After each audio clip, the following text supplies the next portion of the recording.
prêt. Attention, 3, 2, 1, c'est parti. Bonjour et bienvenue dans ce 3e épisode de Zero Dark Thierry, le podcast percutant de la gauche qui n'aime pas les gens.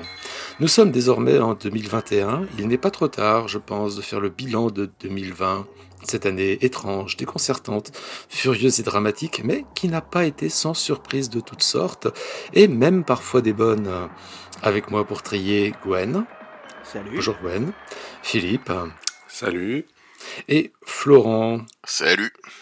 Il est 10h12 du matin, nous sommes le 3 janvier, je ne me suis pas encore bloqué de cervicale et je considère que l'année commence bien. 2020, année d'émotions fortes et c'est le moins qu'on puisse dire. J'ai donc demandé à mes chers matérialistes de réagir sur le thème des émotions. Les 6 émotions de base, joie, tristesse, peur, colère, surprise et dégoût. Qu'est-ce qui, en 2020, nous a provoqué, déclenché, trigué de la joie, de la tristesse, de la peur, de la colère, de la surprise et du dégoût. 6 émotions fortes auxquelles nous avons décidé de rajouter, espiègles que nous sommes, la Schadenfreude, un mot allemand, la meilleure des émotions. Schadenfreude, un mot allemand qui décrit fort bien quelque chose que vous connaissez forcément sans avoir besoin de connaître le mot. La mauvaise et délicieuse qu'on éprouve devant le malheur d'autrui. Bien fait. Et c'est peut dire que 2020 a été riche en moult Schadenfreude et il semble bien, on n'est que le 3 janvier, que 2021 s'annonce une cuvée exceptionnelle en Schadenfreude. Mais nous allons commencer par la joie. La joie. À tour de rôle, nous expliciterons nos petites émotions. Et moi, je vais commencer par mes petites joies, ma joie perso de 2020, parce qu'en plus, je suis obligé d'admettre que 2020 n'a pas été, une si mauvaise année pour moi.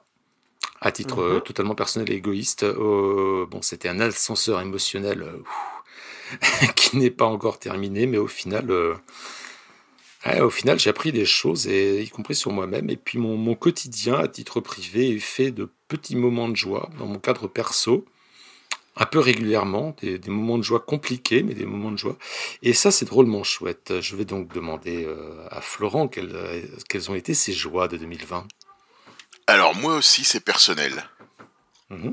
Moi aussi c'est personnel. J'ai retrouvé un ami que j'avais perdu de vue depuis quelques années. Mmh. Alors, comme quoi c'est encore possible déjà de se perdre de vue à notre époque malgré les réseaux sociaux et tout. Il y a un bonus, c'est qu'il est resté fidèle à lui-même.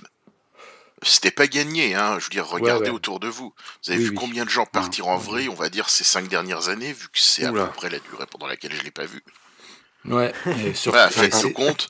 Donc ces 5 dernières années avec une accélération en 2020 qui est assez spectaculaire, parfois. Ouais. Donc rester soi-même de nos jours, c'est pas rien. Et la preuve, c'est encore possible aussi. Peut-être même que les deux sont liés en fait. Peut-être qu'il est resté lui-même grâce à ce qui nous a fait perdre de vue. C'est-à-dire en fait une certaine indifférence aux réseaux sociaux. On va laisser ça pour une future chronique. On pose ça là. Mais Florence, si les gens ils arrêtent d'aller sur Facebook, comment ils vont découvrir notre podcast ? Oh merde, tu fais chier toi. Je sais pas, écoute. Ouais, c'est vrai que c'est compliqué parce que faudrait inventer un truc avec des antennes et tout, tu vois, pour les diffuser sur l'ordinateur. Nous sommes dans cette ligne de crête fascinante qui est que, comme tout le monde, où on déteste les réseaux sociaux en ayant besoin.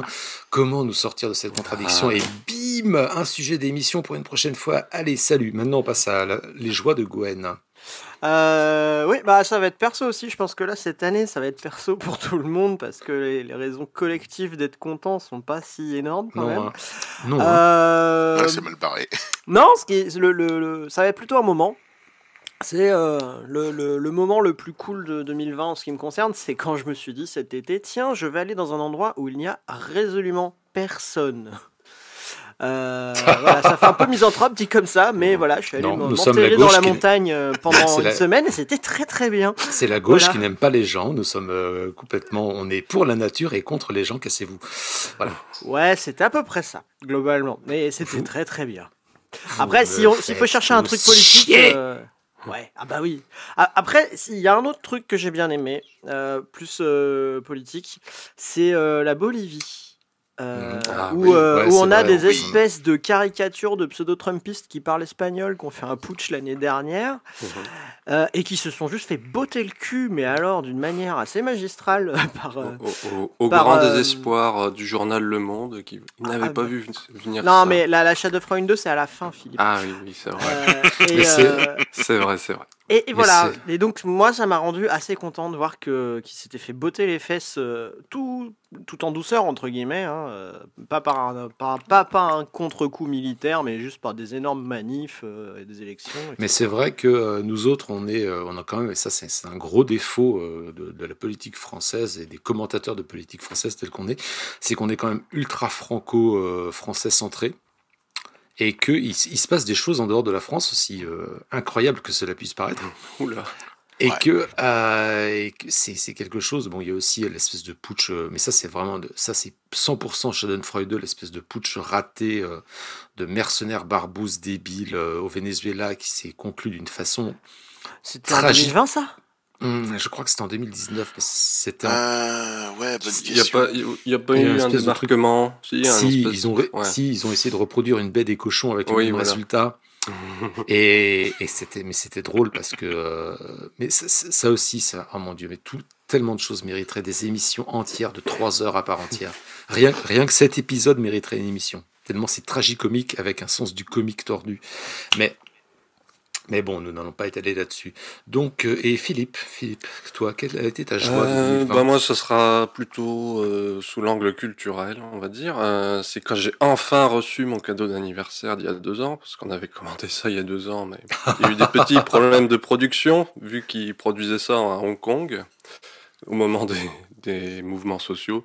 Donc Ah. c'est le coffret des 40 ans du groupe slovène Laibar. Ah, Voilà. enfin donc, un homme de goût dans cette émission. voilà. Je savais que vous apprécierez. Bon, alors je préviens les autres, c'est un peu chelou. Les types, ils font des parodies totalitaires de tubes mondiaux. Bon, alors à côté, ils font La leur propre... la la la la. Voilà, par exemple. À côté, ils font leur propre musique. Donc bon, c'est plutôt une musique industrielle, on va dire. Mais je vous donne quand même des gages de qualité. Ils ont été interdits chez les Américains pour suspicion de communisme. Donc ça, c'est... Ça, bravo. Voilà. Pas mal. Et j'ai en mémoire aussi cette interview de la Mano Negra dans les années 90 qui disait « Oh là là, le spectre du fascisme hante l'Europe. C'est vraiment ce groupe la plus grande menace. » Laibar. Voilà. Laibar, c'est la plus grande menace. Ouais, d'accord. Ouais. Alors cette interview est très drôle. Elle est sur YouTube. Je vous la recommande Ah oui, chaudement. oui. L'éternel sens politique des quepons, quoi. C'est ça.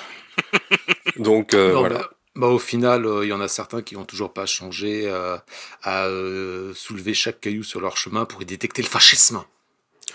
Ah oui, non, mais surtout que là, bon, Non, mais quand, surtout quand on Laibar. voit, quand on voit ce qu'il en est aujourd'hui, c'est quand même très, très amusant. Enfin, Mais en fait, c'est l'absence de compréhension du fascisme qui sera le sujet d'une émission, c'est prévu d'ailleurs.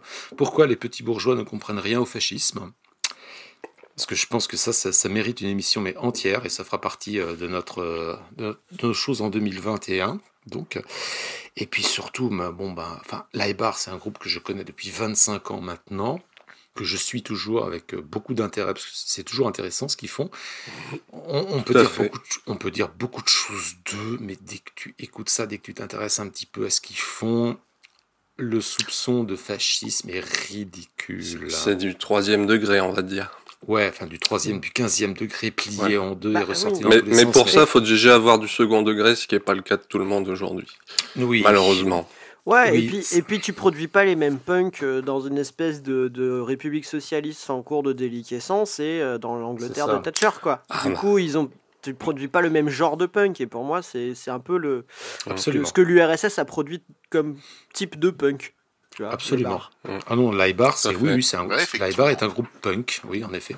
Complètement. Et ben voilà, on se met d'accord sur des trucs. J'aime bien les apartés culturels comme ça qui sont très intéressants. Mais bon, il est temps de passer, hélas, à la tristesse, la deuxième émotion, et ma tristesse de 2020, enfin, sans commune mesure avec le reste, ça a été Samuel Paty. Ça a été l'assassinat de Samuel Paty. Et ça a été vraiment un truc de tristesse et d'horreur. Enfin, l'espèce d'injustice de son sort, menacé, diffamé, abandonné par ses collègues et sa hiérarchie, et assassiné à la fin. Et la tristesse aussi devant ce que je crains d'être l'attentat de trop qui risque de commencer à faire basculer une opinion publique jusque-là quand même toujours à peu près tolérante. Ah, ça c'est mon truc de tristesse de l'année 2020. Qu'en est-il du tien, Florent? Moi, j'ai un peu galéré sur le coup, on va dire. Je me demandais quoi dire. Parce que bon, c'est pas que j'ai eu une année spécialement joyeuse, hein. C'était Non, mais t'es un 2020. optimiste éternel, toi. Non, Voilà, c'est ça. ah bon. On le connaît bien pour ça. Non, mais voilà, c'était 2020 quand même. J'ai pas été en hibernation pendant un an. Mais j'arrivais pas à mettre le doigt dessus. Et c'est assez diffus, en fait. C'est-à-dire, j'ai un sentiment de gâchis généralisé. Mais gâchis généralisé jusqu'à perdre l'énergie de dire on vous l'avait bien dit. Parce que, faut dire, ce qu'il y a beaucoup des merdes qui nous sont tombées dessus cette année était prévisible. Ah bah, Et vous l'avez prévu. bien dit. Voilà. Vous l'avez Prévisible bien et dit. prévu. Et on s'est pas privé de le dire. Et rien. C'est ça le problème. Et rien. Pendant des années, on a vu de plus en plus de choses essentielles tenues à bout de bras. La santé, l'éducation, je sais pas quoi d'autre. Enfin, on peut faire une liste infinie à ce niveau-là. Et tout ça, ça tenait grâce au dévouement principalement des fonctionnaires, des soignants, des profs, Les agents de l'État. des agents de l'État. Des Et agents de ça l'État. faisait des années qu'on disait que ça finirait mal. Et cette année, voilà, la catastrophe est là. C'est des agents de l'État, c'est-à-dire qu'en fait, c'est la démonstration par l'absurde et le cruel que les agents de l'État sont indispensables. Ouais. Oui, Et l'État. en résumé, L'État. Bordel. je suis triste parce que j'aurais aimé avoir tort plus souvent. Ouais. Et c'est pas un Oui. sentiment agréable. Ouais. Et puis, vu ce qui se dessine en 2021, malheureusement, on vous l'avait bien dit, ça risque d'avoir de nouvelles stratosphères. Gwen, Ouais. quel a été ton moment triste? Alors, moi, au final, j'étais un peu comme Florent, j'avais du mal à en choisir un seul. Et puis, ça s'est cristallisé quand j'ai lu un article que tu m'as envoyé d'ailleurs il y a quelques jours, sur qui raconte en gros que nous sommes au début de... En anglais, je sais pas comment... Enfin, en anglais, l'auteur appelle ça The Great Dying. Donc, la grande oui. mort, Great Die tu Off. vois. Ouh, ça sent la grande déconne, tout ça. Voilà, Ouais, ça c'est sent ça. la grande déconne, où en gros le type explique dans un long article que globalement la mort est revenue dans le champ du quotidien, quoi. Et pour moi, je pense que c'est ça le truc marquant de 2020, et forcément du coup ça me rend assez triste. Ah oui, mais Parce c'est, qu'on pense, tu vois, on a parlé juste il y a 2 secondes, on a parlé d'attentats, on a parlé de Covid, Ouais. on se mange des épidémies, on se mange des trucs où, bon, après, du point de vue écolo, c'est pareil. Tu vois, dans l'article, il part des feux de forêt en Australie au début de l'année où t'as eu je sais pas combien de millions d'animaux cramés vivants. un Parce que la demi-milliard. moitié. Voilà. Milliards, Putain. ouais. Voilà. Un demi-milliard. Et c'est pas fini, quoi. Là, en ce moment, il y a des inondations de dingue. Bon, c'est la période de la mousson, mais c'est encore pire que d'habitude au Bangladesh ou je sais pas où. Enfin, globalement, voilà. Le retour de la mort comme un truc beaucoup plus quotidien, prégnant et visible, notamment chez nous, dans les pays riches, tu vois. Et le fait que beaucoup de gens n'en ont pas grand-chose à battre, en fait. Voilà. Ok. Et Philippe, Bon, alors sans transition, moi c'est Allez, les marchés de Noël. Alors c'est beaucoup plus léger, je suis désolé. Parce que nous, les gens de l'Est, faut savoir, un mois dans l'année, notre sang il se change en vin chaud. Donc D'accord. voilà, c'est ça Ah, qui c'est coule dans bien nos ça. veines. C'est bien ça. Ouais, du coup on peut se ponctionner directement. Non, en fait, oui, moi c'est les marchés de Noël parce que ça fait partie de mon enfance et tout ça. Donc c'est populaire, c'est chaleureux malgré le froid, ça brasse des bons sentiments, de la cannelle, toutes sortes de joyeuseté. Alors il y en a qui vont dire oui mais c'est du consumérisme et tout ça. Bon bref, pour moi je sais tout ça, c'est une illusion dufteuse, mais ça fait du bien des fois les illusions dufteuses. Tout à fait. Ça fait du bien de pouvoir lâcher la bride, de pouvoir penser à autre chose, etc. Bon là cette année on en aurait eu bien besoin et on n'a pas pu, quoi. Donc c'est pour ça que je trouve ça particulièrement triste. Dans le contexte, de ne pas pouvoir... Oui, c'est la sortie du normal. 2020 était l'année de la sortie du normal. C'est-à-dire que tous les trucs qu'on pensait comme allant de soi, et en fait on s'est rendu compte que ça n'allait absolument pas de soi dès qu'on était claquemuré entre 4 murs. Donc ça, c'était Tout à fait. un truc qui a été la grosse surprise de tout le monde, je pense. Et, Là, et à quel oui. point c'était facile de claquemurer tout le monde entre quatre murs aussi. Moi, ça m'a Oui. étonné. Hein. Oui, Y a moi pas, aussi. enfin, voilà. Je l'ai pas mis dans ma surprise, mais j'aurais pu. Franchement. C'est vrai. La peur. Bon, moi, je fais pas du tout dans l'originalité sur la peur, hein, parce que la peur, c'est le Covid. Hein. Espèce Oui, en effet, t'es pas très original. Non, et je pense que je vais pas être original pour 2021 non plus. La peur surtout à la suite d'un article que j'avais lu, qui a été partagé sur Facebook encore, sur le récit d'une infirmière qui racontait la fin de vie d'un homme de 48 ans, qui est particulièrement dramatique et horrible. Le mec était à l'isolement, il a fini seul avec un respirateur dans la gueule, enfin un truc atroce. Et ses derniers mots sont ses derniers mots avant d'être éteint, d'être placé sous réa, ça a été « c'est comme ça que je meurs ». Et ça, c'est horrible. C'est horrible. C'est comme ça que je meurs. Et là, d'un coup, ça m'a fait descendre. Mais alors, un truc...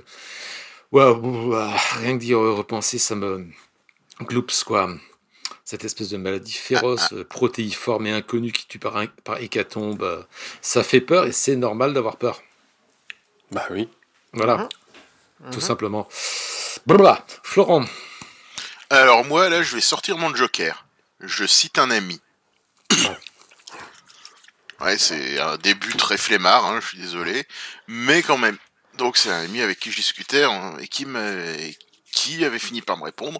Je cite, « Le pire, c'est que j'ai l'impression de ne vivre que le début de quelque chose. » Fin de citation. Ouais. Et Ils sont optimistes, tes amis aussi. Youpi, Et, tralala. et Ah surtout bah, la c'est pas mes amis pour rien, hein. et surtout la santé. Hein? Bref, Allez. ouais, la pandémie de Covid est pas terminée. On a même une nouvelle variante qui se répand.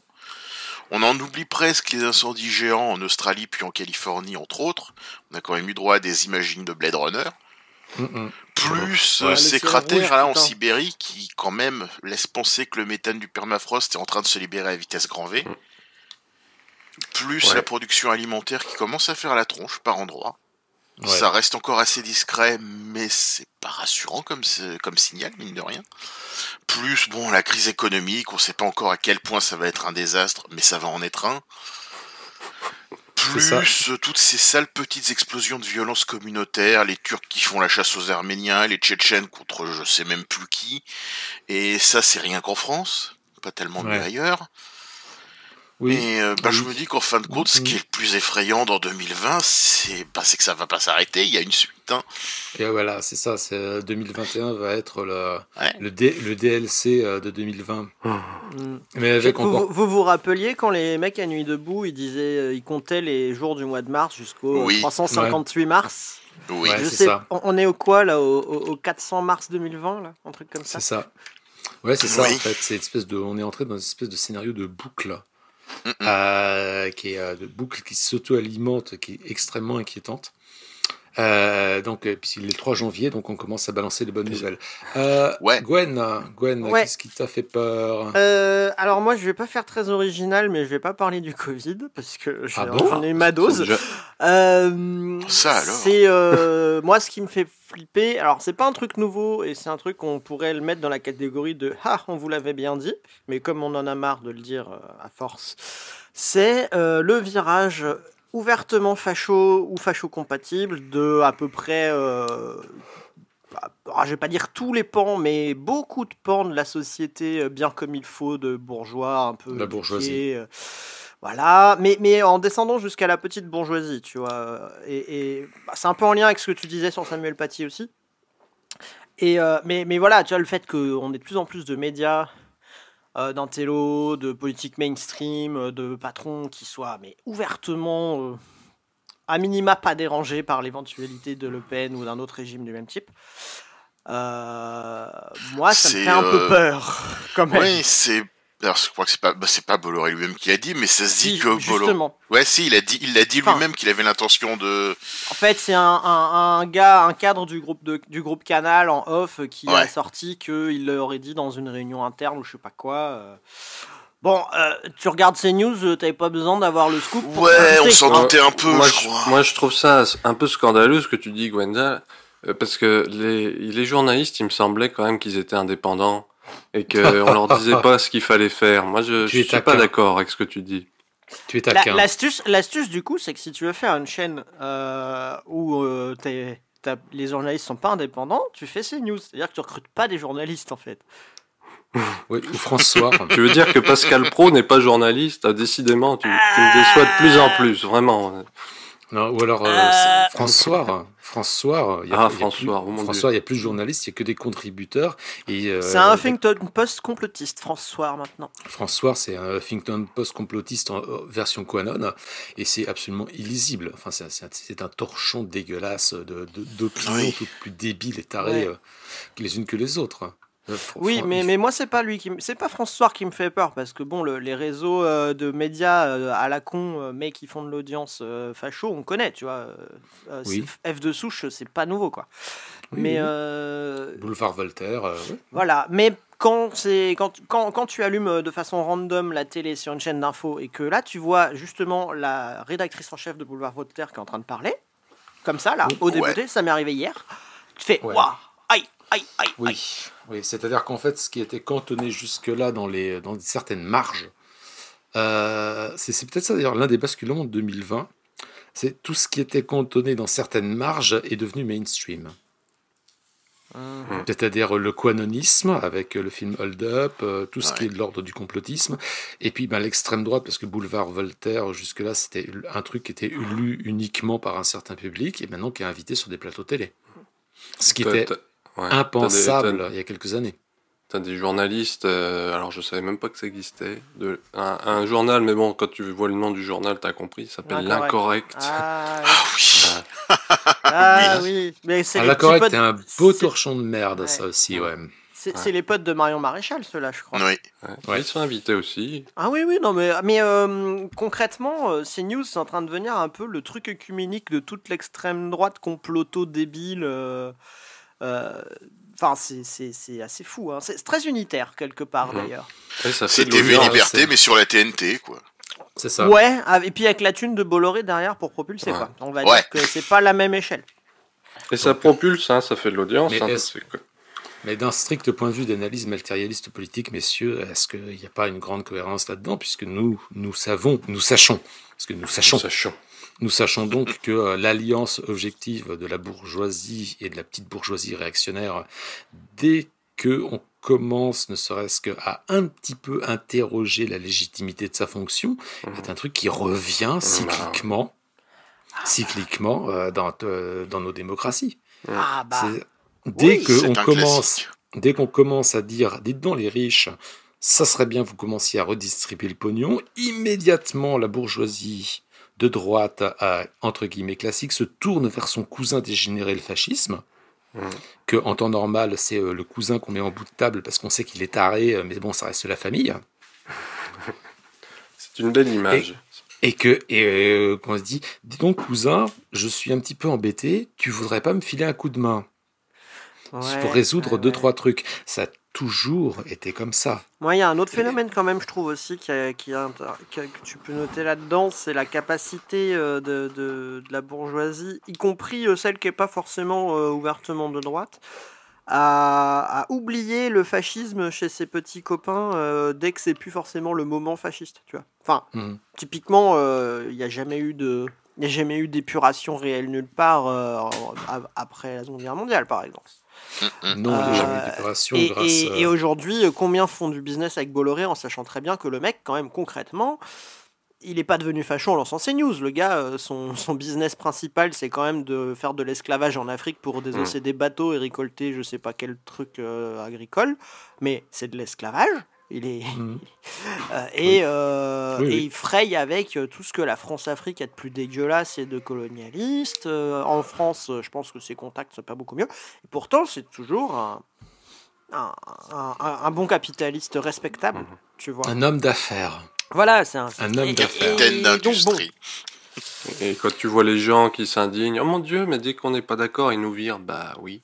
En fait, Oui, c'est ça. Oui, c'est la Ah, logique. Ça j'ai s'appelle un surprise. patron en fait. Voilà. Bienvenue dans le monde du travail.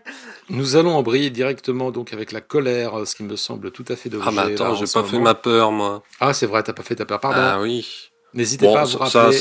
J'y vais rapidement, ça recoupe un peu ce qu'a dit Florent. Moi, c'est le réchauffement climatique, parce que quand on voit année après année les records de chaleur mensuelle tomber, donc là, il y a encore eu 2020, l'année la plus chaude, enfin bon. Tous les mois, c'est toujours le mois le plus chaud, etc. La Sibérie qui dégèle, qui prend feu, les canicules qui s'enchaînent. Bon, bah, je reconnais humblement, et je suis très humble, n'est-ce pas, messieurs? Ça me fait grave flipper, voilà. C'est normal. Enfin, c'est normal. Hein. On passe à la colère. Et moi, ce qui m'a foutu en colère, et ce qui me continue de me mettre en colère, qui est un truc qui me... comme ça, c'est les antivax. Les militants anti-vax, les anti-masques, la meute de crétins suffisants, tout contents de traiter tout le monde de moutons, balançant des liens internet sur Facebook vers toute la guirlande de teubés, complotos reptiliens. J'en ai marre, j'en ai ras-le-bol de ces gens irresponsables qui confondent liberté individuelle et égoïsme jouisseur narcissique. Parce qu'il y a des moments, on a beau vouloir être moderne, dans le coup et edgy, il y a des fois des goulags qui se perdent. C'est On a vu ton historique sur Google Maps à base d'Il Kerguelen, Thierry. C'est ça. Ah non, mais, je pense que l'un des moyens de redynamiser les territoires outre-mer, c'est d'envoyer beaucoup de gens aux îles Kerguelen. Bah, à ce titre-là, redynamise plutôt la Lozère, quoi. C'est moins loin déjà, c'est moins cher. Non, Bah ouais, mais c'est ça le problème. Et je suis c'est que sympa, c'est j'ai loin. pas envie d'infliger ça aux Guyanais, si tu veux, parce que eux, ils acceptent d'être vaccinés. Alors... C'est l'exil Kerguelen, c'est pas la Guyane. Oui, ok. C'est Alors, tu vises les tafs, alors d'accord. Voilà, moi je veux les éloigner loin, mais très loin. C'est quoi, t'as cette terre australe et antarctique française, monsieur. C'est français les îles Kerguelen, monsieur. C'est les bouts de cailloux pourris découverts par les Bretons qu'on avait envoyés faire du bateau parce qu'ils étaient chiants. C'est ça. C'est assez Genre, va jouer du bignou plus loin. Arrête de voler dans les magasins à Brest. Tiens, il y a un bateau qui part. Vas-y, hop. C'est historiquement assez bien résumé. Ah non, mais les îles Kerguelen, il y a 12 scientifiques et des pingouins. Et je pense que pour mettre des communautés d'antivax, moi je suis pour. Moi je suis pour les foutre là-bas. C'est pas sympa pour les pingouins quand même. C'est pas du tout. Et les 12 pauvres scientifiques qui sont paumés là-bas, tu crois que c'est sympa pour eux? Mais bon, je pense qu'ils s'en rendront même pas compte. Ils sont tellement dans leur truc. Ils verront même pas qu'il y a des gens autour d'eux. Je pense que les 12 scientifiques sont actuellement contents d'être aux îles Kerguelen, loin de tous merdier. Ouais. C'est vrai. Non mais c'est insupportable. Enfin moi c'est un truc de niveau d'exaspération vis-à-vis de ces raisonnements à chaque fois d'antivax, anti-masque avec tous des raisonnements complotos débiles à longueur de temps que je ne supporte plus, qui me fait monter à chaque fois. Je sais plus qui disait, tu sais, quand il y avait le grand truc sur la post-vérité, machin, il y a peut-être 2-3 ans, là, au début de l'ère de Trump et tout. Je sais plus qui disait ça, que en gros, une fois que tout le monde ment, tu peux plus croire personne. Et je pense qu'on est arrivé là. Ouais, on est bien. Et que c'est une des causes de ça, en fait. C'est pas la seule, le côté individualiste débile, ça clairement, c'est vrai. Mais il y a aussi ça, quoi. Enfin... Florent, la colère. Alors moi, la colère, c'est... on va faire toutes les étapes du deuil avec ce truc, en fait. C'est l'assassinat de Samuel Paty par des islamistes. Ouais. Et la énième démonstration de lâcheté de ceux dont je pense que cette fois, on peut dire qu'ils seront lâches jusqu'au bout. Ah oui, complètement. L'acheter déjà de ne pas dire l'acter sa cause. Ce n'est pas, comme j'ai entendu souvent, la mort de Samuel Paty. Il n'a pas eu une crise cardiaque. Il a été assassiné par des islamistes. Par un, mais bon, oui. Comme d'autres. Par un et d'autres qui ont quand même tenu le couteau à leur donné le coup de main. Voilà. L'acheter encore de suggérer des concessions. Alors que Samuel Paty avait fait toutes celles qui n'étaient pas des capitulations et qu'il a été tué malgré tout. Voire en partie à cause d'eux. Oui. L'acheter, bah oui, à cause d'eux, parce que justement, il a très bien su ne pas capituler tout en faisant des concessions. L'acheter toujours de réclamer le respect de toutes les sensibilités, en oubliant soigneusement que les morts ne reviennent pas.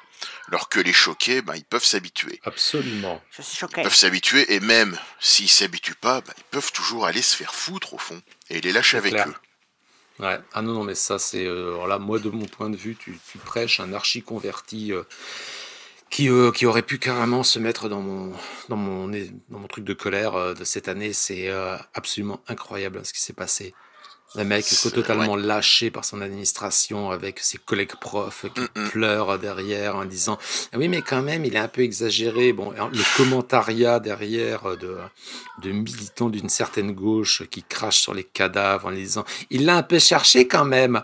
Et puis bon à un moment donné on va dire les choses franchement, cette espèce d'accusation permanente qui est un peu de terrorisme intellectuel dégueulasse, d'islamophobie, à chaque fois que tu dis peut-être que je voudrais exprimer une opinion un peu islamophobe. Ça, c'est dégueulasse. On a bien vu à quel point non seulement c'était dégueulasse, non seulement cette accusation était odieuse, mais qu'en plus maintenant elle est dangereuse. On peut tuer quelqu'un Ouais. avec cette accusation. Donc je pense que maintenant il faut entrer en conflit ouvert. Moi je le pense vraiment. Il faut entrer en conflit ouvert et déclaré avec toutes ces personnes qui n'ont que cette accusation dégueulasse à la bouche. Parce que là, ça suffit, on a vu les conséquences que ça peut avoir. Ça interdit maintenant de baisser la tête et de laisser passer le truc comme on l'a fait trop souvent avant.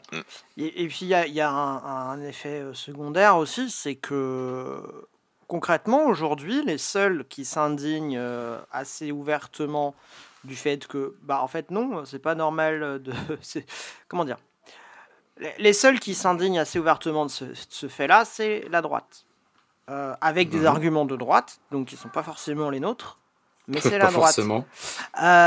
Et c'est emmerdant parce que dedans, il y a quand même des trucs qui sont dans les fondamentaux de la vie en société, à savoir par exemple, on découpe pas la tête de son voisin parce qu'il est pas d'accord avec tes opinions perso.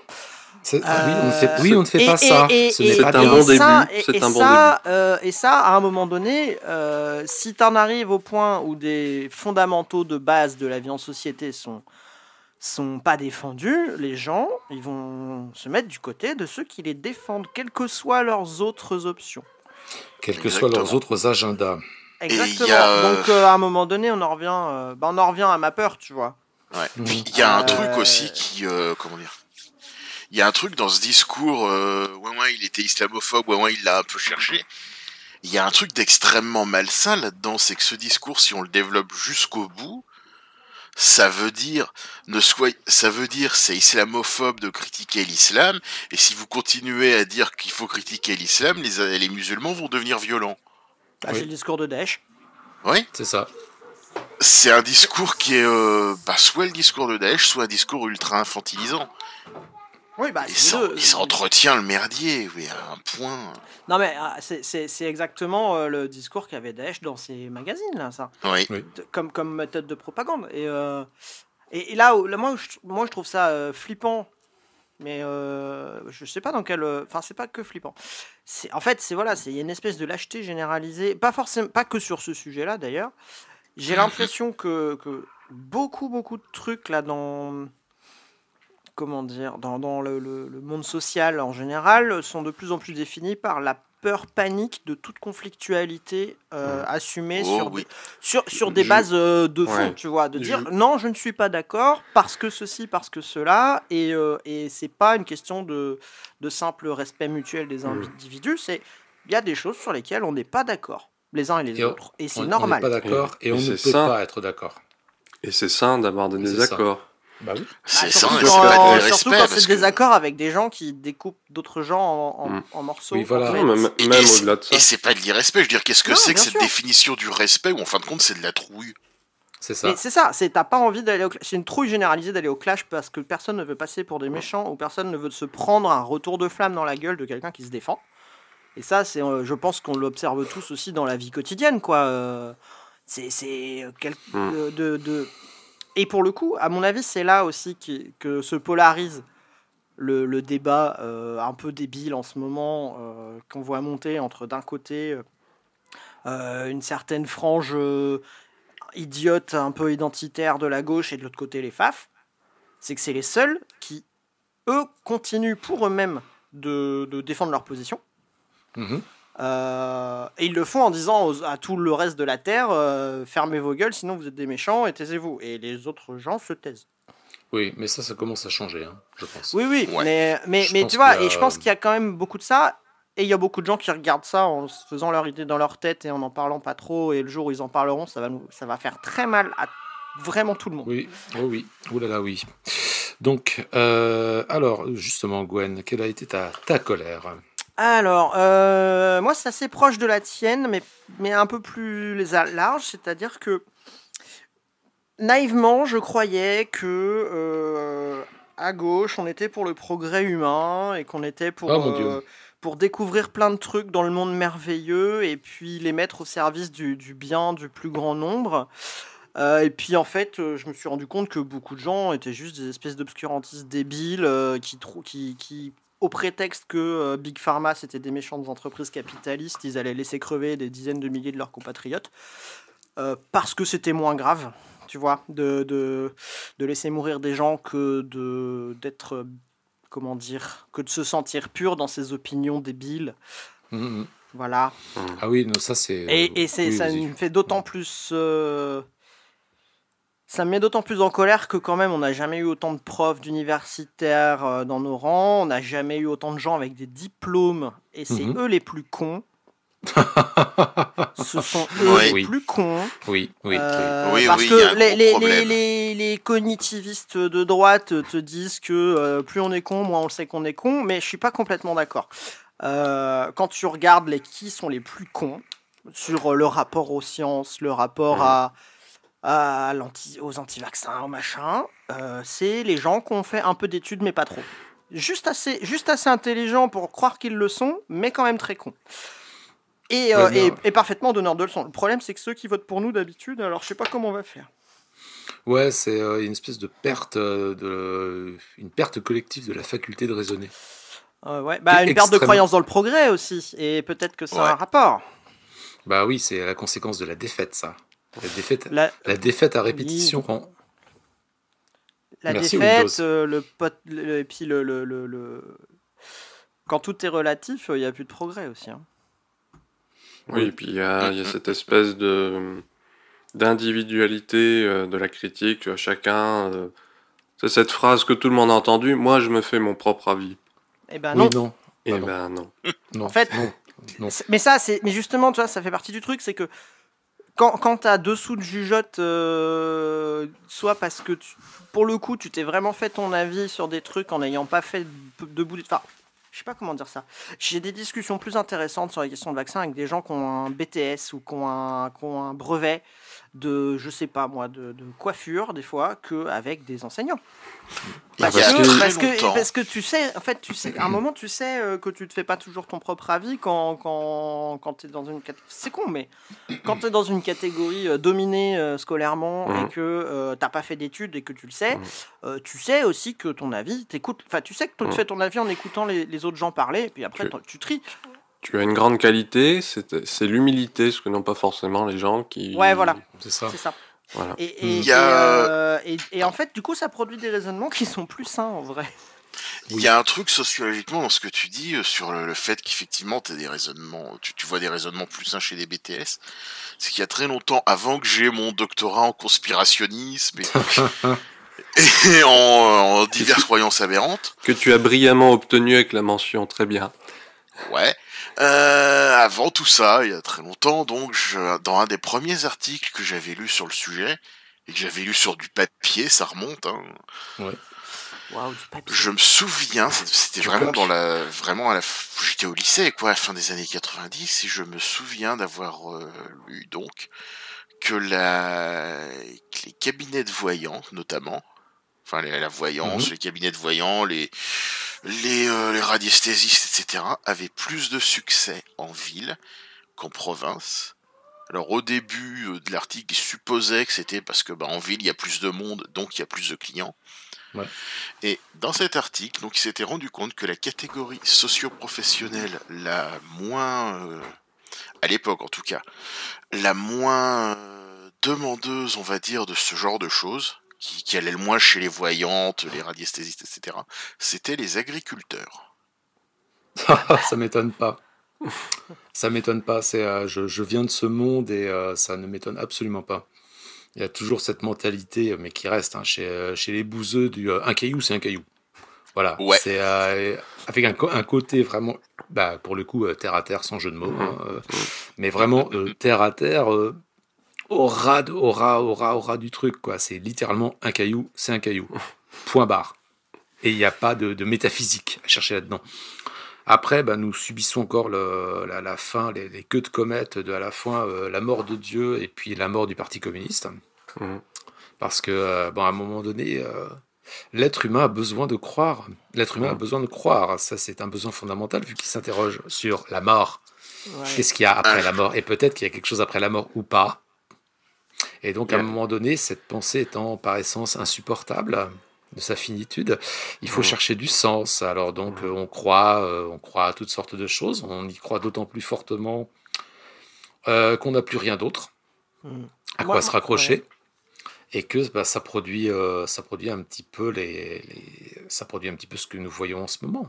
Moi, pour tirer le fil, j'ai même une autre croyance qui, à mon avis, est vachement structurante dans ce délire-là. C'est bah, justement quand on revient sur oui, mais j'ai fait mes propres recherches et tout. Je pense que c'est lié au fait qu'aujourd'hui, la croyance qui est la plus promue dans l'imaginaire néolibéral, c'est avant tout de croire en soi-même. Bah oui. Ouais. Et avant tout. Et donc, quelque part, c'est un Ouais. peu une déclinaison de ça aussi. Quand tu dis, oui, mais moi j'ai fait mes recherches, donc elles sont forcément mieux, elles sont forcément plus authentiques que tout ce que tu pourras me dire. Au-delà du fait que c'est hyper valorisant pour l'ego et que du coup, c'est toujours sympa, c'est aussi, voilà, tu crois d'abord en toi. Ouais. Et à mon avis, il y a une déclinaison de ça aussi dans ce phénomène-là, quoi. Bah Il y a oui. ça, il y a un mouvement de fond vis-à-vis des sciences qui touche en fait même les conspis. Je Ils sais se croient plus pas s'il les y en uns a- les autres, c'est ça? Ah non, si je sais plus s'il y en a un de vous à qui j'en avais parlé, mais c'est dans l'ufologie que c'est frappant, dire les gens qui croient aux ovnis. En l'espace de quelques décennies, ils sont passés d'une conception de l'ovni tolé boulon, en gros à un gros machin métallique qui vient d'une autre planète avec des extraterrestres dedans, Mhm. à des espèces de délire New Age comme quoi c'était interdimensionnel, qu'il fallait avoir un certain niveau spirituel pour les piloter. Et maintenant, on en voit de plus en plus qui disent ouvertement non, c'est pas des ovnis, ce sont des démons Ou des anges. ou des anges. Ou les anciens astronautes. Les manque anciens d'imagi- astronautes, c'était clean, mine de rien, comme croyance. Quel manque En d'imagination. fait, quand même. la croyance en les ovnis suit le progrès technologique. C'est-à-dire que dans les années 50, on pensait que c'était des trucs soucoupes volantes métalliques boulons, parce que bon, bah, les avions, c'était du métal et des boulons. Et puis Au la science... 19e siècle, ils voyaient des dirigeables lumineux. Voilà, il Ouais, va être voilà. dirigeable lumineux. Et puis ben, maintenant, avec les progrès de tout ce qui est science, mécanique quantique, hypothèses sur les multiverses et autres, bon, bah, ça suit un petit peu la tendance, quoi. Ouais, et il y en a qui par contre, eux, font le saut de la foi et reviennent direct au Moyen-Âge en disant ce sont des manifestations du démon. Mhm. Oui, et une boucle assez gigantesque quand même. Ouais. Philippe, quelle a été ta colère de 2020? Eh bien, on va aller à la campagne. Moi, c'est le pauvre Morgan qui avait 25 ans, qui s'est fait prendre pour un sanglier et buté par un chasseur. Ouais. Donc, des fois, il y a des accidents de chasse en forêt, tout ça. Là, le type, il était pas en forêt, il était chez lui en train de couper du bois, quoi. Il se fait buter chez lui. Donc, voilà. Donc, et puis, alors, l'écœurement, il était total en ce qui me concerne. Quand les chasseurs, ils ont refusé de faire une trêve de chasse le week-end des obsèques, ce qui leur avait été demandé, ils ont dit, bah non, Non, rien on à est chez branler. nous, on fait ce qu'on veut. Et moi, je me demande sérieusement si ces types-là, ils sont humains, quoi. Parce que bon, faire une trêve de chasse, franchement, Non, c'est quand c'est même des pas... bourgeois, Philippe. C'est pas des humains, c'est des bourgeois. Alors Oui. non, non. Alors attendez, les chasseurs, c'est pas que des bourgeois. Non, mais il y en a Loin quand de même là. beaucoup. Hein. Il y en a beaucoup. Attends. Mais on laisse Philippe terminer. Oh, je finis. Mais vraiment, je me suis dit, bon, bah, en plus, le type, quand même, enfin, il y a des règles dans la chasse. Tu peux pas tirer à 150 mètres des habitations, en direction des routes, des chemins, Ah tout oui, ça. mais Bon, c'est sans branle. Mais Eh alors, ben oui. Ouais, là, le type, oh, bah, j'ai cru que c'était un sanglier. Bon. À Ça quel commence à moment faire beaucoup parce que c'est pas la première fois cette excuse. non, mais Oui, et encore puis une alors, fois- bon, Il y a l'article, bon, dans un autre registre un peu plus comique, on va dire. T'as un champion de VTT là, qui a raconté ça là, il y a pas longtemps. Oui. Qui sort d'un chemin, il voit un type Oui. avec le fusil braqué sur lui, il lève les mains, il dit non, je ne suis pas un sanglier. Bon, là, ça s'est bien terminé, mais le type, quand même, avec le fusil, il y a eu un moment d'hésitation, tu vois. Donc, ouais, je sais tu pas. vois. Non, mais attendez, c'est là où j'entre un petit peu en contradiction avec Gwen. C'est des bourgeois. Non, crois-moi, je viens encore une fois de ce milieu et je me souviens très bien de dans mon enfance, à 8h du matin, les mecs alignés comme à la parade, en train de parcourir les champs avec leurs fusils cassés, 8h du matin, complètement bourrés, avec la bouteille qui dépasse de la poche de la veste, et qui tirait n'importe où, et qu'on nous disait, enfin mes parents me disaient, on ne sort pas. On ne sort pas. Les chasseurs sont dehors, on ne sort pas. Mon propre père, qui est agriculteur, qui était agriculteur à l'époque, a pris une décharge de chevrotine du côté de la gorge, alors qu'il était en tracteur, donc c'est un peu difficile de le confondre avec un sanglier, le mec sur un tracteur. Un mammouth peut-être. Il a été opéré à cause de ça et il a failli perdre la vie. Et les accidents de chasse dans la grosse cambrousse, pas par des bourgeois, mais par des gros bouseux consanguins alcooliques, c'est une réalité. Et ça pose la question politique où tout le monde se demande, les gens découvrent les chasseurs et ils ont des fusils, ils sont bourrés. Mais pourquoi est-ce qu'on laisse faire les chasseurs, etc. Pourquoi les chasseurs? Alors c'est très simple. Les chasseurs, c'est 1 million de cartes délivrées, de licences délivrées par les préfectures. Et c'est un certain nombre de maires de petites communes. Il y a 1 million de chasseurs en France. Et autant vous dire que le poids électoral au niveau rural, en plus des gens qui sont parfois des notables, qui ont des réseaux d'influence, et des gens qui se connaissent tous, etc., électoralement, c'est un poids sur lequel la droite et le centrisme et l'REM doivent compter. C'est simple que ça. C'est simple que ça. Là, moi, je voudrais quand même défendre un peu mon truc pour développer. Parce que bon, tu parles... c'est un peu la NRA française, en fait. Tu parles...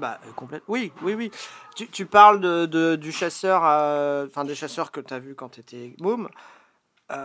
Pour le coup, moi, alors, je viens d'un coin où il y a beaucoup moins de chasse. En Bretagne, il y a quand même beaucoup moins de chasse.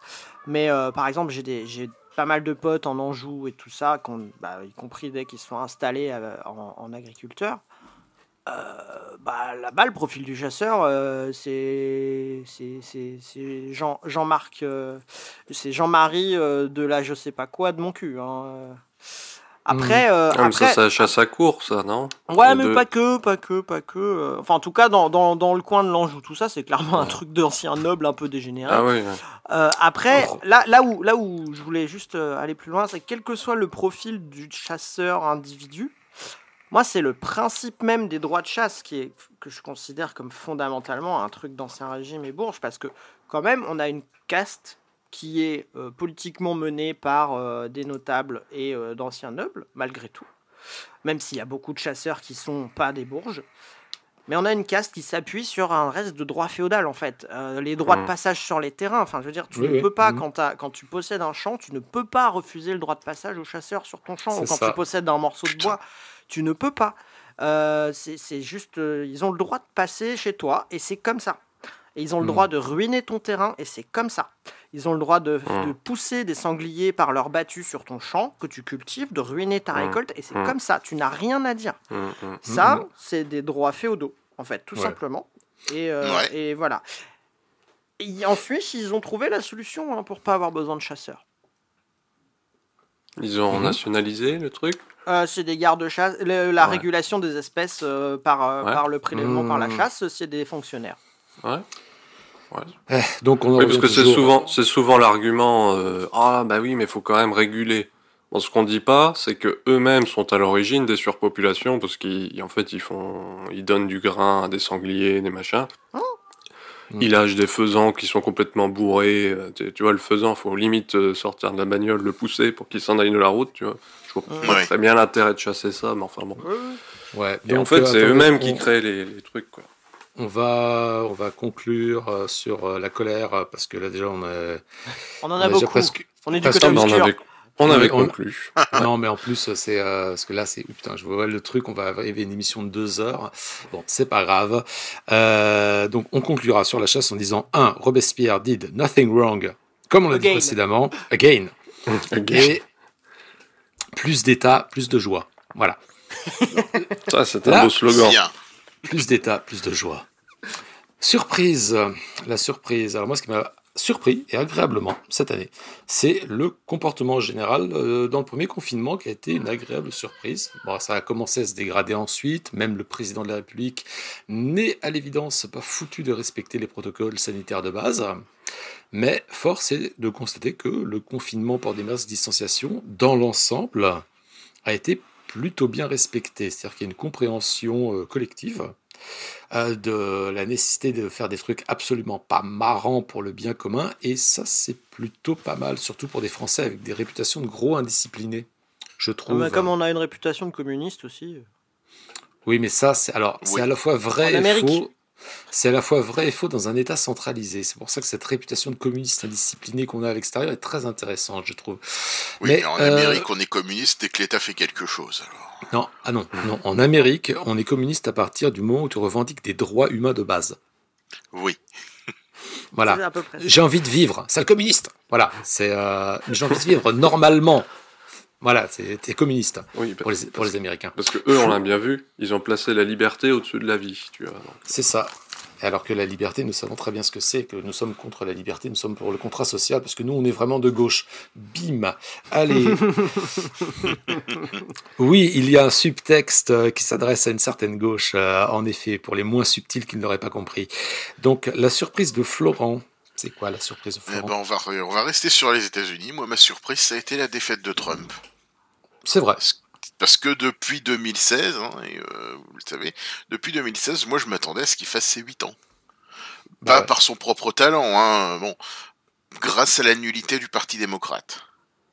Oui. Bon, ensuite, j'avais pas prévu le Covid, et entre nous, je pense pas que Joe Landive aurait eu les mêmes chances sans le Covid. C'est évident. Les accusations de fraude, c'était prévisible par contre. Mais là, j'ai été un peu surpris aussi, je m'attendais à plus de violence. Bon, là, y voir une bonne surprise, on va pas exagérer non plus. Oui. Non, les Trumpistes restent calmes parce que QAnon est rentré dans le jeu politique normal. Et ça, c'est un désastre. Et puis qu'ils Oui. vont avoir la réaction de tous ceux qui perdent, à savoir, ils vont pas être vraiment énervés, ils vont être dépressifs. Ouais. Ouais. 70 millions d'Américains restent supporters de Trump. c'est-à-dire en fait, 10 millions de plus que la dernière fois. Ouais. c'est-à-dire comme si toute la France, dans son ensemble, était derrière Trump. 70 millions de gens très très énervés qui possèdent pour la plupart des armes, ce n'est pas une bonne chose. Et qui sont prêts à gober absolument tout ce que Facebook et Fox News nous leur racontent. Bon, je pense que... Mais effectivement, oui, non, c'est une surprise. Moi aussi, j'avoue que je m'y attendais pas trop. Bon, après, qu'est-ce qui attend Joe Biden? Parce que c'est quand même tel un François Hollande, un type qui n'est pas élu pour ce qu'il est, mais contre l'autre. Ouais. Et donc, on a vu à notre petite échelle que ça n'a pas donné des résultats fumants. Bon, déjà, après... Ça fera l'objet d'une prochaine émission parce qu'il faudra aussi parler de Joe Biden et cette espèce de hype sur Kamala Harris, sa colistière qui va devenir sa vice-présidente. Oh oui. Ouais. Où il y a eu un ensemble de réactions d'une débilité. Parce que elle est femme, elle est noire, donc c'est bien. Et le seul débat c'est, s'est emporté non pas sur ce qu'elle porte politiquement, mais sur le fait de savoir si elle était vraiment noire ou pas. C'est ça. Donc je pense qu'à un moment, à un moment donné, si on a des débats débiles, faut pas s'étonner que les gens deviennent débiles. Vous voyez ? Ça semble logique. C'est quelque chose de logique. On va passer directement à la surprise de Gwen. Ouais, alors moi c'est en miroir de la tienne. J'ai été positivement surpris par les gens en France cette année. Alors toi tu as été surpris de leur capacité à se conformer à des règles sanitaires franchement reloues pour le greater good. Moi j'étais surpris que malgré ça, on arrive à avoir quand même quelques très grosses manifs sur des sujets importants. Alors que on aurait pu penser que dans le comment dire, En fait, j'ai été vachement surpris quand je suis allé, par exemple, à la manifestation là, contre la loi de sécurité globale il y a un mois à peu près, où j'ai vu des gens qui, à la fois, clairement avaient le profil de ceux qui respectaient à donf les consignes sanitaires et qui s'étaient bougé le cul pour venir manifester parce que c'était important. Et le fait qu'il y ait quand même une part de population capable de faire le distinguo des deux et de mettre les deux en œuvre, moi, ça m'a positivement surpris. Voilà. Ouais. Bon, c'est bien. Bon, c'est bien, c'est bien. Et la surprise de Philippe. Et ben moi, c'est le crash de la Macronie dans son cœur sociologique, c'est-à-dire Paris. Donc, je rappelle, Non, parce que c'était Philippe, avant le Covid. La Schadenfreude 2, c'est après. Ah non, c'était vraiment une surprise, vraiment. Entre la sextape de Griveaux sortie par un dissident russe qui se cloue les bourses sur la place rouge quand même, hein. La déclaration de candidature de Villani où il est complètement azimuté, ouais, il va être maire de Paris. Enfin bon, complètement, c'est fan en délire derrière. Villani. Ah bah oui. Non mais vraiment, j'avais oublié son existence. Je crois que lui-même, il a oublié son existence lui-même, je crois. Et puis Buzyn qui a été exfiltré en catastrophe du ministère de la Santé pour essayer de sauver les meubles avant de disparaître dans le néant. Bon, j'avoue, j'étais pas prêt à tout ça. Alors, je pourrais élargir le crash de la Macronie dans les grandes villes en général. Que quand même, c'est ces bastions et qu'ils ont rien fait, quoi. Bon, quand on voit qu'ils ont été remplacés par les Verts, on comprend un peu mieux, mais franchement, c'est une surprise. Ouais. Après, à Paris, la Macronie, c'est Anne Hidalgo, hein. Donc, Oui, bah voilà, ils avaient déjà une championne, donc... Mais c'est vrai que... Mais après, le crash de la Macronie qui a été accéléré par la gestion absolument désastreuse du Covid était, encore une fois, quelque chose de prévisible. Parce que, à un moment donné, il faut dire les choses, les élites sont incompétentes. Ah bon. ça... Non, mais dire ça, ça a l'air de quelque chose... Ça a l'air de quelque chose de tellement évident, et on l'a surtout vu cette année comme ça, mais il faut le rappeler, les élites sont incompétentes. Les élites macroniennes, et d'une façon générale, tout ce qui est dans le gouvernement en ce moment, sont des gens qui se sont totalement laissés déborder. C'est une grosse tripotée de branlouilles. C'est un peu le cas de le dire, là. Non, parce que l'élément vraiment surprenant là-dedans, c'est que ça part quand même de l'autre qui sait pas tenir cette hub. Oui, enfin, ça nous a quand même gratifié d'une sorte d'image en gros plan de bits sur les réseaux sociaux qui reste malheureusement gravée dans ma mémoire. Et qui en plus, qui fait partie de ces deux trucs qui m'ont traumatisé, à la fois la bite de Griveaux et la meuf qui a reproduit la tronche de Peppa Pig en se peignant, qui est cette année, qui reste un traumatisme majeur pour moi. Oh mon Dieu. Oh mon Dieu. Mon Dieu. Alors, il faut quand même, je fais une parenthèse là-dessus pour expliciter ça, nos chers auditeurs. Il y a une nana qui a eu l'idée étrange en 2020 de se peindre la tronche en forme de personnage de Peppa Pig. Et bon, ok, comme on fait des maquillages pour Halloween, etc., etc. Et à un moment donné, on voit le résultat où tu vois, c'est filmé, tu vois la tête de Peppa Pig en énorme plan. Et à un moment donné, la meuf ouvre les yeux et se met à sourire à l'intérieur du visage de Peppa Pig où c'est complètement décentré, il y a les yeux qui sont pas au bon endroit. En fait, c'est le concept de vallée de l'étrange. Hein, et c'est pas de la vallée de l'étrange, j'ai fait des cauchemars qui ressemblent à ça, putain. C'est des trucs là. Elle est tout au fond de la vallée de l'étrange. Non, en fait, c'est Silent Hill versus Peppa Pig, quoi. Voilà, c'est ça, c'est Peppa Pig rencontre Silent Hill et j'en fais. Et avec la bite à Griveaux, ça reste les deux images qui m'ont. Oh mon Dieu, cette année a été vraiment très, très, très, très, très éprouvante à tous les niveaux. Au secours. Nous allons passer au dégoût maintenant. Alors moi, le dégoût le dégoût de l'année 2020, c'est l'affaire Mila.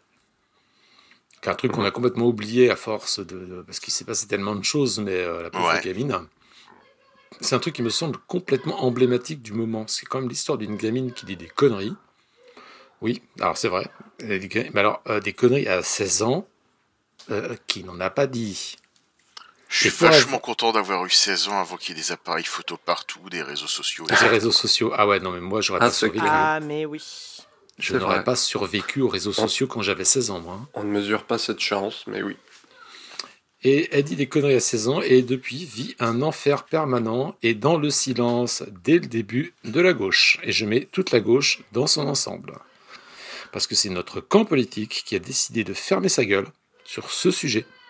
Alors que exprimer son désaccord sur ce qu'elle dit et condamner les menaces dont elle a et continue de faire l'objet, c'était facile à faire.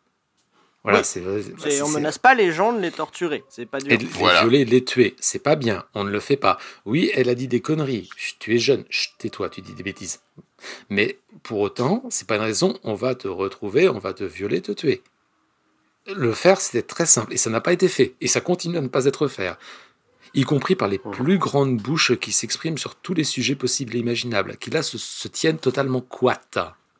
C'est une grande lâcheté de faire ça, et le message que ça envoie est dévastateur. Ah bah ça envoie, continuez, il n'y a pas de problème, quoi. C'est ça.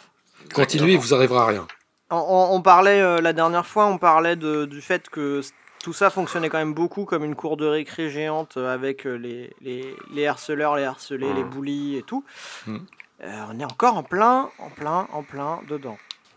Alors que le seul truc que les harceleurs et les bullies ne fait rien.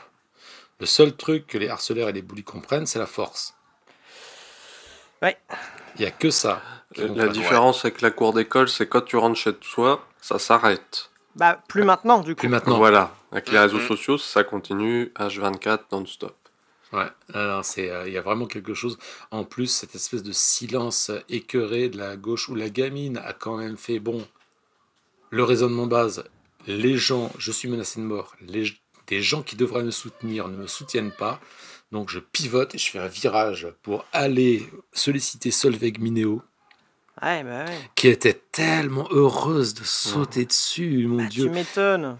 Parce en que plus, moi ce que je trouve fou, c'est que la nana, à la base, elle a commencé à raconter des conneries parce qu'elle était déjà emmerdée dans son école sur un motif qui est normalement un motif sur lequel à gauche on s'indigne direct, c'est-à-dire elle se faisait emmerder parce qu'elle était lesbienne. C'est si ça. ma mémoire est bonne. Oui. Voilà. Oui. Donc elle a été victime d'homophobie, ce qui est, il paraît, une cause qu'on est censé défendre. Ouais, et là, plus rien. Mais non. Mais là, non, pouf, rien. En rien. fait, que dalle. Voilà. Non, mais se faire... comment tu veux que des gens comme ça, à un moment donné, se mettent pas à pivoter en constatant que les gens qui devraient être les premiers à faire front avec eux se disent attends, c'est compliqué. Non, allez vous faire foutre, c'est compliqué pas compliqué. parce qu'on est sur Twitter et que les gens ne veulent pas perdre des followers. Et aussi, je pense qu'une part ne veut pas subir le terrorisme de réseaux sociaux à base de milliards de mentions, etc., etc. Et donc, effectivement, on a des groupes de gens organisés sur les réseaux sociaux qui sèment la peur, en fait. Du terrorisme intellectuel. Ouais, j'irais même pas jusqu'à intellectuel, parce qu'en fait, c'est plus un effet de meute. C'est plus, je suis là avec ma bande, et si tu l'ouvres, je te tabasse, tu vois. C'est pas du terrorisme intellectuel, c'est juste je suis là et je te tabasse. Alors virtuellement, tu vois, mais c'est exactement la même logique. C'est si tu l'ouvres, je viens avec ma bande et je te tabasse. Ouais, et ça fonctionne comme ça de tous les bords, tu vois. Les islamistes, les fachos, les anti-vax, ils font tous pareil. Ouais. Twitter, quoi. Non. Twitter. Supprimer Twitter. Même sur Facebook, c'est pareil. Oui. Alors, Facebook, c'est un peu plus... Bah, tu peux fermer. C'est pas pareil. Tu peux fermer, donc c'est un peu différent. Mais... La différence entre Twitter et Facebook, c'est que c'est pas la même sociologie qui gueule le plus fort. Bah oui, c'est des vieux sur Facebook qui gueulent. Ouais. C'est pas la même tranche d'âge et c'est pas la même sociologie. Et là aussi, nous y reviendrons. Bon, le dégoût, Florent, qu'est-ce qui t'a dégoûté cette année? Et Dieu sait s'il y a des choses qui dégoûtent en 2020. Oui. C'est encore lié au Covid, c'est quand même un peu le truc de l'année. Bah oui. Et moi, ce qui m'a dégoûté, c'est les réactions d'une certaine gauche. Vous en connaissez, la gauche qui aime rester entre gens beaux, jeunes, actifs, paraît-il cultivés, tout ça. Qui a dit petits bourgeois, là, déjà? Je vous ai entendu. On l'a pensé très fort. On l'a pensé tellement fort, ça s'est imprimé dans les multiverses. Bref, ces gens-là ont un peu montré leur vrai visage. En résumé, les autres peuvent crever. Leur santé et leur vie, ça vaut pas un concert ni une sortie au musée. Ouais, c'est clair, c'est insupportable. Le message est clair, il a été reçu. Et après, on va se demander pourquoi tant de gens qui ont toutes les raisons objectives de voter à gauche votent à droite. Moi j'ai un truc à embrayer là-dessus, sur le côté culture, parce que y a un truc qui me met très mal à l'aise là, depuis quelques temps sur la question de la réouverture des salles de spectacle et des machins comme ça.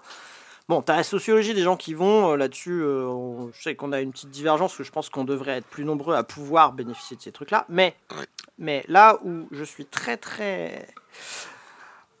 si j'ai des copains artistes qui m'écoutent, ils vont pas m'aimer, on va se fâcher. À un moment, les gars, vous êtes théâtreux, musicien, je sais pas quoi, ok.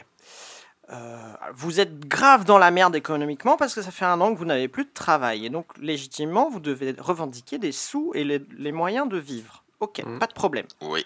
Par contre, à un moment donné, il va falloir arrêter de croire que parce que économiquement c'est la merde pour vous, la culture avec un grand C est en danger. Parce que ce n'est pas vrai, en fait. Ce n'est juste pas vrai. La plupart des grandes œuvres culturelles ont été faites sans subvention par des gens qui étaient des fois dans des taudis, des trous à rats en train de crever de faim.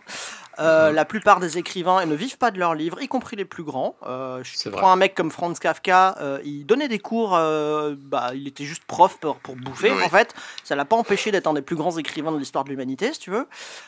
Et donc, à un moment donné, confondre la survie économique des gens qui travaillent dans la culture et le divertissement avec la survie de la culture en tant qu'objet social et anthropologique fondamental.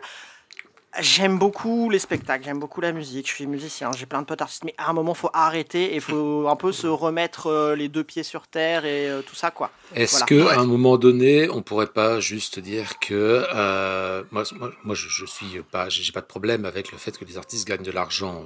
Je suis très content que mes artistes préférés puissent avoir à bouffer, et, être dans des studios, etc. Et moi, le mythe de l'artiste romantique qui crève la faim parce que c'est nécessaire pour qu'il puisse produire. Non, c'est une connerie, ça. Ça, c'est une connerie. Il y en a beaucoup qui l'ont. Alors, il y en a, certes, oui, bon, ça crée des conditions dans lesquelles tu peux puiser, mais alors, avoir faim quand tu veux écrire ou faire de la musique, non, c'est pas. Voilà. Donc, peut-être qu'une solution serait littéralement. Alors là, et là, ça va gueuler, mais là, ça va gueuler tellement fort. C'est subventionné à hauteur d'artistes d'État. Tout simplement. Oui. C'est-à-dire que le système des intermittents, dont je pense que c'est une bonne chose par ailleurs. Ne me faites pas dire ce que j'ai pas dit. Je pense que le système des intermittents est une bonne chose. Non, ça ne me gêne pas qu'une fraction des contributions sociales que je fais vont à des gens qui font de l'art tout pourri que j'aime pas. Ça me dérange pas. Je trouve ça bien dans le système. Mais est-ce qu'à un moment donné, on pourrait pas arrêter de subventionner et davantage contractualiser? Oui, salarié. Non, mais en fait, ça existait à une époque. On discute. Ça existait à une époque. Hein. T'as des... Alors, très concrètement, quand t'as des institutions culturelles nationales qui emploient des gens, c'est ce qui se passe. Alors, on va prendre un exemple très caricatural. La Comédie Française, ils sont fonctionnaires. Hein. Ouais. Ah, mais oui, c'est vrai. Par exemple, après, ils sont fonctionnaires. L'opéra de Paris, c'est un peu particulier. Et après, mais le problème, c'est tout le paysage des petits trucs. Et en soi, ça, c'est même pas le sujet de l'intermittence, parce que l'intermittence, à la base, c'était pas fait pour les artistes, c'était fait pour les techniciens. D'accord. Oui. C'était un truc pour les ouvriers du cinéma à l'origine de l'intermittence, parce que justement, comme ils passaient d'un contrat à l'autre, ils étaient hyper précaires. Donc c'était un truc d'ouvrier du cinéma, et après ça s'est étendu parce que en fait ils se sont rendus compte que c'était bien pratique. Mais c'est pas ça qui est censé financer la création en fait. Non. C'est censé financer le fait que les gens bouffent quand ils travaillent, comme le chômage normal. Mais voilà, moi, j'aime beaucoup mes copains artistes et j'ai très hâte de pouvoir retourner faire des concerts en buvant des bières, tu vois. Mais à un moment donné, il faut replacer les trucs. Oui, se mettre à 500 dans une salle de spectacle ou à 150 dans une cave pour un concert de punk, c'est dangereux avec le Covid. Ouais. C'est pas parce qu'il n'y a pas d'études que c'est pas dangereux, parce que si c'est dangereux dans une salle de classe, c'est dangereux dans une salle de concert, faut arrêter de fumer. Et il paraît que c'est pas dangereux dans les salles de classe. Oui, mais Blanquer n'est pas encore ministre de la Culture. Pas encore. Et c'est peut-être ça la solution pour eux, en fait. Bientôt, mais pas encore. C'est peut-être ça la solution pour eux. Et puis... mais en fait, voilà, il faut qu'ils demandent d'avoir à bouffer, comme tous les salariés qui ont été mis au chôme dû avec cette merde. Mais à un moment donné, non, je suis désolé, quoi, c'est pas la culture. La culture survivra, il n'y a pas de souci là-dessus. Ce qui est en jeu là-dedans, en fin de compte, c'est... Et qui me fourre de moi et qui me dégoûte, c'est qu'en fin de compte, ce qui intéresse les gens dont je parle, c'est la distinction. La distinction de pouvoir se dire que eux, ils vont au concert, eux, ils vont au musée, et eux, ils peuvent pas vivre sans tout ça. Alors qu'il y a plein de gens qui peuvent vivre sans tout ça, c'est-à-dire la plupart des gens. En réalité, voilà. Voilà, qu'ils ont pas les moyens. Si c'est ça leur culture, je sais pas. Je vais Je sais pas si on a le rebondir, budget pour un procès, mais voilà. Non, on l'a pas. Non, Pas bon, encore. voilà. Fin. Donc, on lancera un Patreon en 2021, c'est prévu, mais pour l'instant, on l'a pas. Je conclurai juste sur ce qu'a dit Gwen en disant simplement, on en revient toujours à la même chose, plus d'État, plus de joie. Oui. C'est ça le truc, je pense que vous me demandiez tout à l'heure si c'était la bonne phrase. Ouais, c'est pas mal. Ah oui, ça doit être Voilà. Je vais la noter. Mm. Je vais la Voilà. noter. Non, mais d'autant que faut quand même. Je voulais quand même là-dessus dire ceux qui gueulent, c'est aussi beaucoup des patrons. Faut pas l'oublier.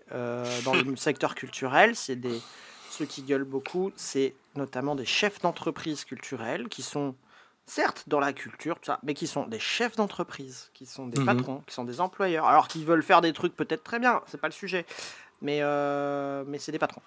Après, leurs salariés, on les entend un peu aussi, mais quand même moins, et ils auraient... Bon, tout le monde veut bosser pour gagner sa vie en faisant ce qu'il aime, mais à un moment... Dans l'idéal, tout le monde aimerait faire ça. Mais à un moment, moi je veux bien donner le chômage partiel et année blanche à tous les intermittents pendant 10 ans s'il le faut. Oui, mais c'est pas la question. C'est pas la question. La question, c'est une espèce d'égoïsme narcissique de « Ah mon Dieu, j'ai tellement besoin de sentir l'odeur des livres. » Non, t'as pas besoin de ça. Non, ce dont t'as besoin, c'est ne pas avoir un respirateur branché dans ta gorge. Ça, t'en as besoin. Oui, parce que là, l'odeur des livres avec un respirateur... Et puis personne... C'est ça. Puis je veux dire, personne ne pense aux salariés des librairies, on en a fait des voilà. caisses. Mais c'est ça. Allez, il faut ouvrir, mais allez, les mecs... hop. Voilà, quoi. Hop, on accélère. Ouais. Gwen, le dégoût. Bon, du coup, ça enchaîne bien, parce que ça va être un peu sur la même thématique. Bon, je vais arrêter de taper sur mes copains artistes, parce que je les aime bien, en vrai, quand même. C'est mon dégoût, c'est de constater qu'il y a tout un ensemble de gens, quel que soit le bord politique, à droite, à gauche, au centre, des gens au pouvoir, des gens lambda, etc., que j'ai croisé tout au long de l'année, que ce soit sur BFM TV ou sur mon Facebook, voilà, ça donne l'ampleur, qui ont démontré au cours de l'année une formidable capacité à se dire bon, en fait, que des gens crèvent, c'est peut-être pas si grave par rapport à mes habitudes, quoi. Alors c'est un peu pareil que ce qu'on disait avant, c'est pas très original, mais non, mais il faut marteler le message. Mais je pense que c'est quand même vachement important. Ça rebondit avec ma tristesse, tu vois. C'est si on rentre dans l'ère de la grande malmort, comme dit l'article, machin, là. Faire plein de trucs désagréables au nom de la survie du collectif ou de la survie tout court au détriment de choses qui nous sont certes très agréables au quotidien et qui, je pense, à un moment vont finir par nous rendre un peu tarés s'ils ne reviennent pas quand même. Oui. Eh bien, malheureusement, on va être obligé de faire avec, et donc va aussi peut-être falloir se demander comment tu fais avec, et comment, en fait, comment on peut réorganiser la vie pour que ça reste un truc bien, mais dans ce contexte où, des fois, il faudra faire des trucs hyper relous pour juste que la collectivité survive, en fait. Tu es en train de nous dire que le collectivisme, c'est bien. Il faut assumer de revendiquer le collectivisme. Et nous sommes d'accord. De toute façon, on n'a pas le choix. On n'a pas le choix. Le collectivisme est un fait, c'est pas une opinion. Ouais. C'est ça.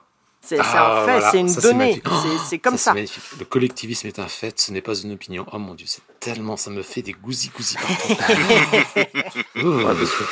Parce que l'individualisme à la préhistoire, je suis pas sûr que ça marchait très bien, tu vois. Non, et même, moi je vais donner un exemple tout con, c'est même dans ta ferme du Larzac, le jour où il y a le changement climatique, tu douilles, point. C'est ça. Ouais. Donc, tu auras fait ce que tu veux avant, tu douilles, point.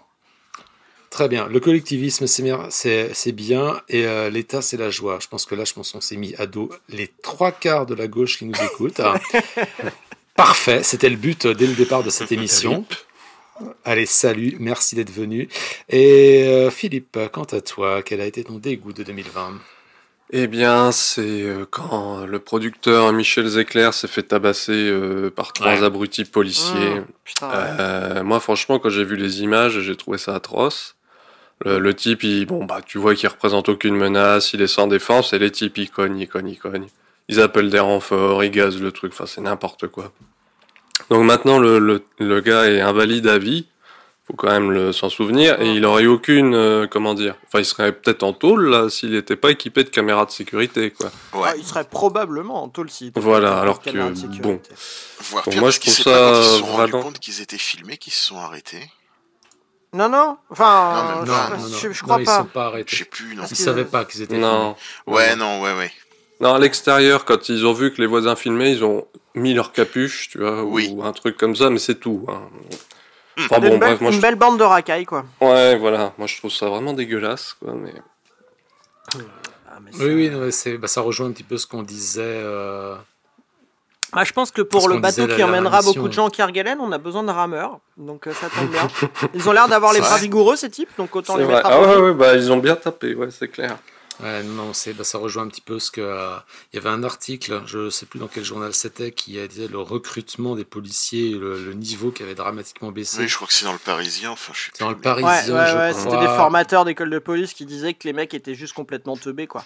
Ils disaient qu'ils arrivaient pas à faire des phrases. C'est Et ça. c'est pour ça qu'ils s'énervaient, parce qu'ils n'arrivaient pas à argumenter. T'imagines donner des flingues à Franck Ribéry, mais fois 1000? C'est ça. Et encore, Franck Ribéry, il est même pas méchant.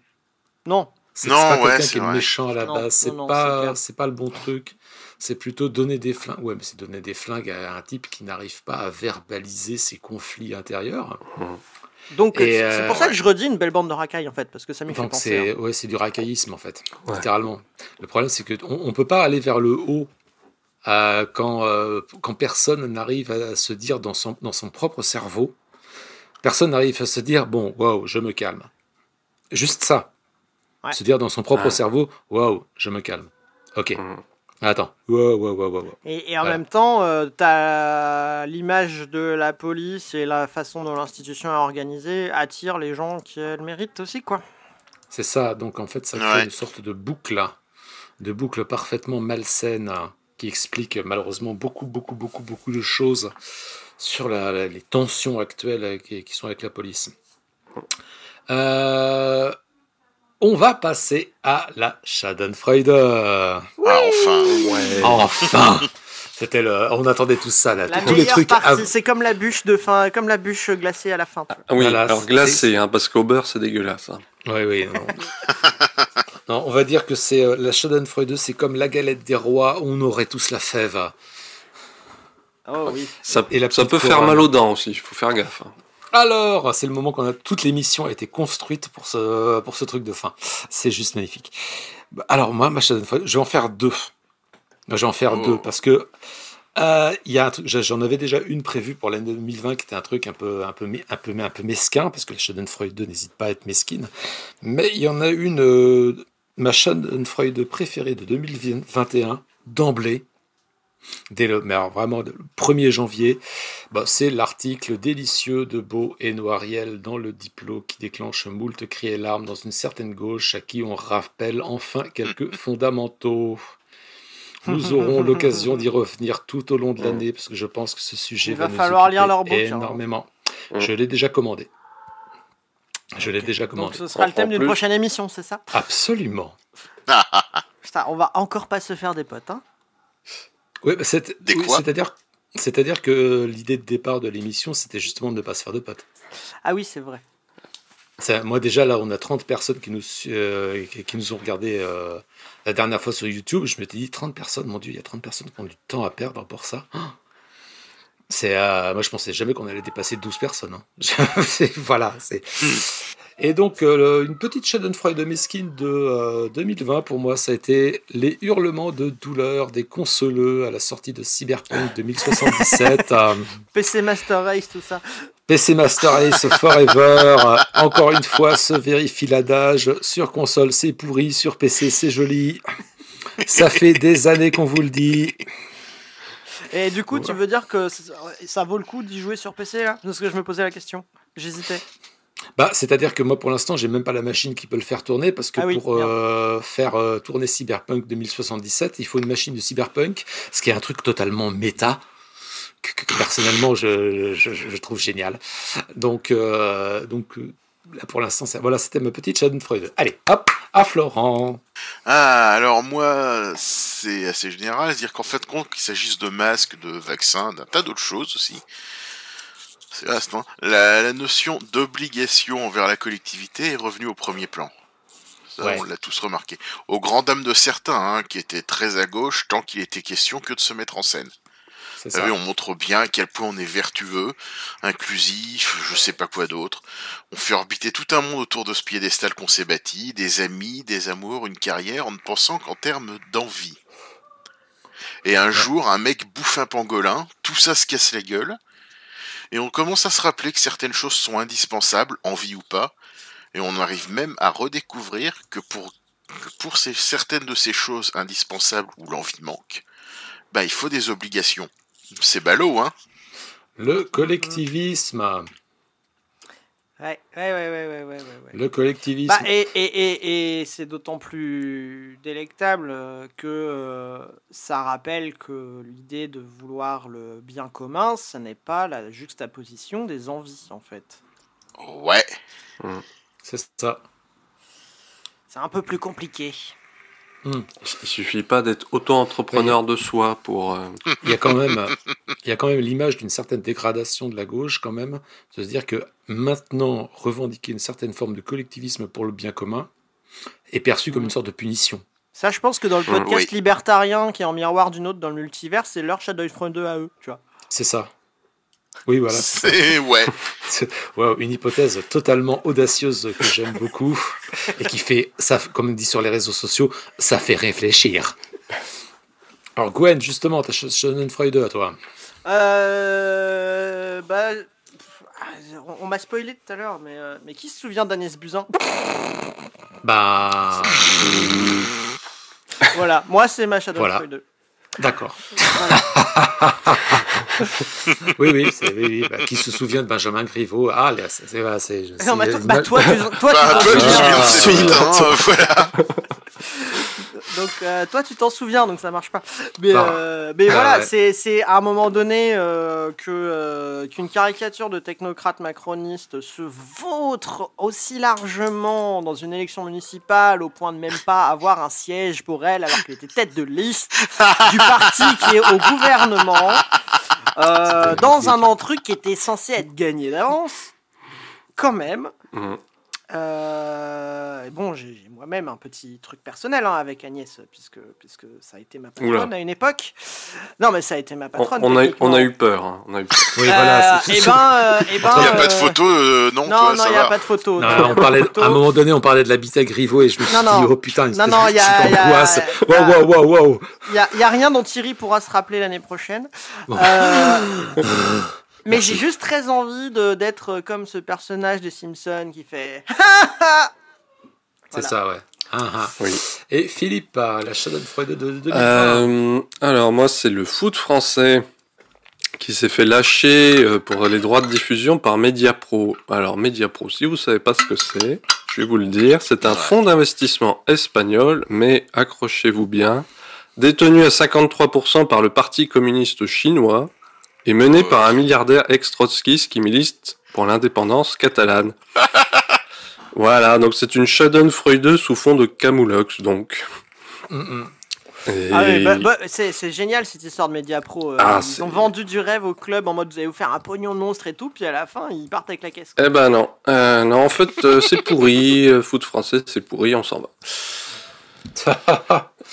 Donc bah voilà, je pense que nous avons conclu magistralement avec la Schadenfreude de tout le monde, un petit bilan sans doute pas exhaustif, mais bon, enfin on a couvert quand même un spectre assez large, je trouve, de l'année 2020. On a oublié des trucs certainement, mais Ça, c'est sûr. Mais on fait ce qu'on peut. Nous donnons rendez-vous dans 15 jours pour la prochaine émission, ce qui sera sur le sujet de on ne sait pas quoi encore, parce qu'on n'a pas eu le temps d'y réfléchir. Mais on a plein de sujets. On fait quoi dans 2 semaines? Ah, surprise. Je sais pas. Pourquoi les jeunes sont-ils de droite? Allez, pourquoi pas. Non, on en rediscutera, mais je propose à la discussion pourquoi les jeunes sont-ils de droite ou pourquoi. Thierry, on dit au revoir aux auditeurs ou pas? Pourquoi... Non, mais si, justement, je fais un peu de teasing. Pourquoi la gauche ne comprend rien au fascisme? Je pense que c'est des trucs qui vont être importants pour la suite. Ouais, c'est pas faux. En tout cas, Et si merci. les jeunes étaient de droite parce que la gauche ne comprend rien au fascisme? Et Oh, si la putain. gauche ne comprenait pas pourquoi les jeunes étaient de droite? Ultime combo. Ouais, voilà, on tient quelque chose. Voilà, finish him. Sur ce, merci d'avoir eu la patience de nous écouter. Nous vous souhaitons de bonnes galettes de début d'année 2020 et nous vous disons à dans 15 jours. Merci. Au revoir. Au revoir. Au revoir. Au revoir.